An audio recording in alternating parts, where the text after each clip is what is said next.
កុំគិតច្រើនពេកបងប្អូនបាទកុំគិតច្រើនពេកកុំពិបាកចិត្តពេកព្រោះថារឿងទាំងឡាយវាតែងតែកើតឡើងហើយវាក៏រលត់ទៅវិញកើតហើយរលត់កើតហើយរលត់អញ្ចឹងរឿងដែលយើងពិបាកចិត្តហ្នឹងវាមិនមែននៅពិបាកជាមួយយើងរហូតទេបាទវាមានពេលដែលយើងសប្បាយចិត្តហើយការដែលយើងសប្បាយចិត្តហើយយើងពិបាកចិត្តហ្នឹងវាស៊ីសងលើយើងទៀតអញ្ចឹងបងប្អូនបៀមនឹងសេចក្តីទុកនឹងជាប់រហូតបងប្អូននឹងមានទុករហូតហើយបងប្អូនជាអ្នកធ្វើខ្លួនឯងទេហើយកុំថាហ្នឹងគេជាអ្នកធ្វើមិនមែនទេគឺជាយើងអ្នកបង្កើតតែប៉ុណ្ណោះអញ្ចឹងឧបមាថាយើងមានទុកលំបាកអ្វីមួយតែយើងអត់ចេះផ្លាស់ប្ដូរទេយើងមានទុកហ្នឹងគឺយើងចាប់ផ្ដើមបៀមទុកនឹងជាប់រហូតយើងអត់យើងដឹងថាហ្នឹងវាជាទុកហើយណាតែយើងតែងតែយកវាមកដាក់ជាប់ខ្លួនយើងរហូតយើងតែងតែគិតអំពីវាថាបើវាចឹងទៅធ្វើម៉េចបើវាពងតែអញ្ចឹងបើវាពងអញ្ចឹងវាពងតែអញ្ចឹងឲ្យសบายចិត្តម៉េចសบายមិនកើតនេះបើវាពងអញ្ចឹងបាទកន្លែងហ្នឹងហើយគឺជាចំណុចដែលចាប់ដើមខ្ញុំឃើញមនុស្សម្នាជាច្រើនបងប្អូនជាច្រើនគាត់ថាកំពុងជួបបញ្ហាពិបាកចិត្តចង្អប់ឲ្យទៅសบายចិត្តមិនបាទពិបាកយើងត្រូវទទួលយកត្រឹមពិបាកវាជារឿងរបស់រឿងរ៉ាវតែប៉ុណ្ណោះវាជារឿងរបស់បញ្ហាតែប៉ុណ្ណោះវាមិនមែនជារឿងរបស់យើងរវាងចិត្តយើងហើយនឹងរូបកាយរបស់យើងទេយល់ហើយហ្នឹងបងប្អូនបញ្ហាវាជាបញ្ហារឿងខាងក្រៅយើងតែងតែយករឿងខាងក្រៅយើងទៅយករឿងខាងក្រៅយកមកដាក់ក្នុងចិត្តរបស់យើងយកមកដាក់ក្នុងរាងកាយរបស់យើង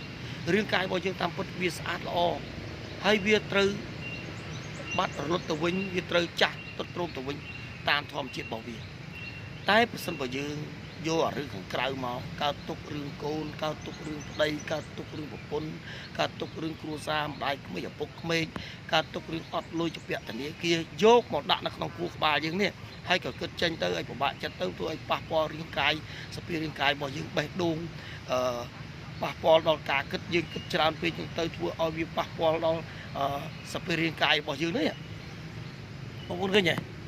បាទក៏ប៉ុន្តែរឿងបញ្ហាឲ្យវាជួបបញ្ហាឥឡូវឧបមាខ្ញុំលើករឿងបញ្ហារឿងថាយើងជាពាក់លុយគេចោះគេត្រូវមកទាបាទណាអញ្ចឹងកាលណាជាពាក់លុយគេមកទាយើងអ្នកខ្លះគាត់បាក់ចិត្តដល់ដល់ថ្ងៃគេទៅមកទាចេះគេគាត់ចរោរឿង